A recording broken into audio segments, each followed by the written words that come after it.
chồng. Kể từ lúc xa anh là những đêm thức trắng, đôi lần tự hỏi lòng kết thúc đúng hay không. Ta yêu nhau có lẽ duyên phận, dù tình mình quá ngắn. Ta chia tay chắc do tình mình sắp đặt như vậy rồi. Xa nhau lúc ban đầu em không yêu anh nhiều như thế.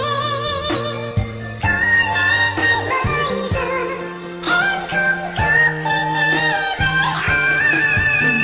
Ngỡ đâu những ân tình hôm qua phôi phai từ cơn gió.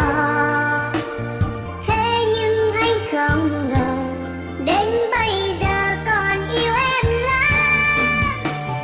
Nếu như kiếp sau mình còn duyên em xin được bên anh.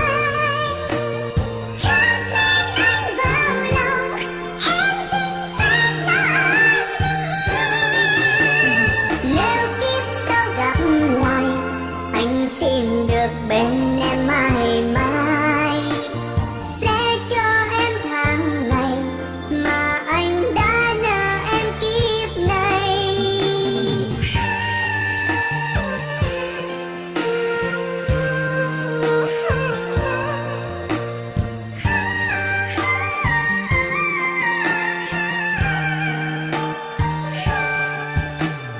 Kể từ lúc xa anh là những đêm thức trắng, đôi lần tự hỏi lòng mình kết thúc đúng hay không.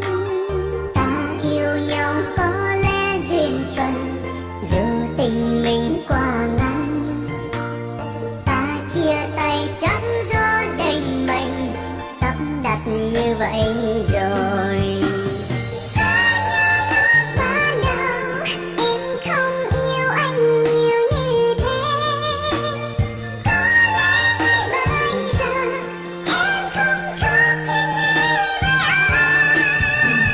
Ngỡ đâu những ân tình hôm qua phôi phai từ cơn gió.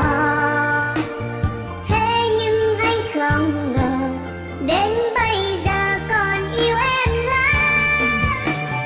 Nếu như kiếp sau mình còn duyên em xin được bên anh. Khắc tên anh vào lòng em xin phép nói tình yêu.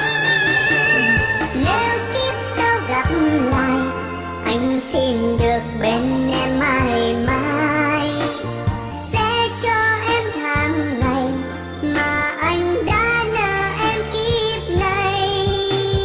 Xa nhau lúc ban đầu em không yêu anh nhiều như thế. Có lẽ ngay bây giờ em không khóc khi nghĩ về anh. Nhớ đâu những ân tình hôm qua phôi phai từ cơn gió.